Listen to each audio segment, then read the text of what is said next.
ولتكن منكم أمة يدعون إلى الخير ويأمرون بالمعروف وينهون عن المنكر وأولئك هم المفلحون.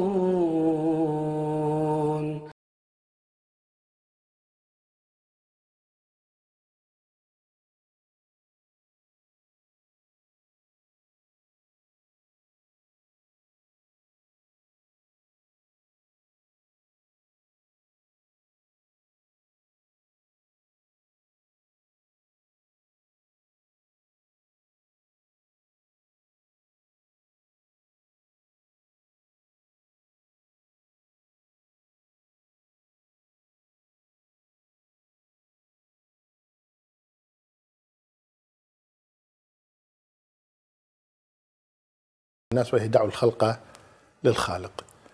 الذي أفهمه من هذه الكلمة ومقصد الناس منها أن لا تتدخل، لا تأمر بالمعروف، لا تنهى عن المنكر، لا تنصح للناس، وهذا كلام باطل قطعا. الله تبارك وتعالى أرسل الرسل مبشرين ومنذرين، وكنتم خير أمة أخرجت للناس تأمرون بالمعروف وتنهون عن المنكر وتؤمنون بالله.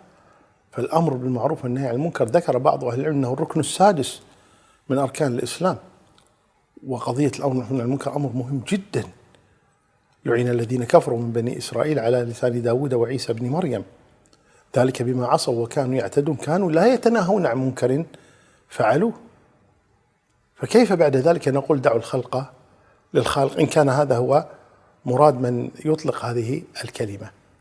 فلا يجوز هذا. أما إذا قيل دعوا الخلق للخالق أي لا تحاسبوا الناس بل يحاسبهم الله، والله هو الذي يحاسب، والله هو الذي يدخل الجنة، والله هو الذي يدخل النار، ولا تحكموا على الناس بجنة أو نار، هذا كلام سليم ولا بأس به. فالمهم على مقصد القائل ماذا يريد من قوله دعوا الخلق للخالق، والله أعلم.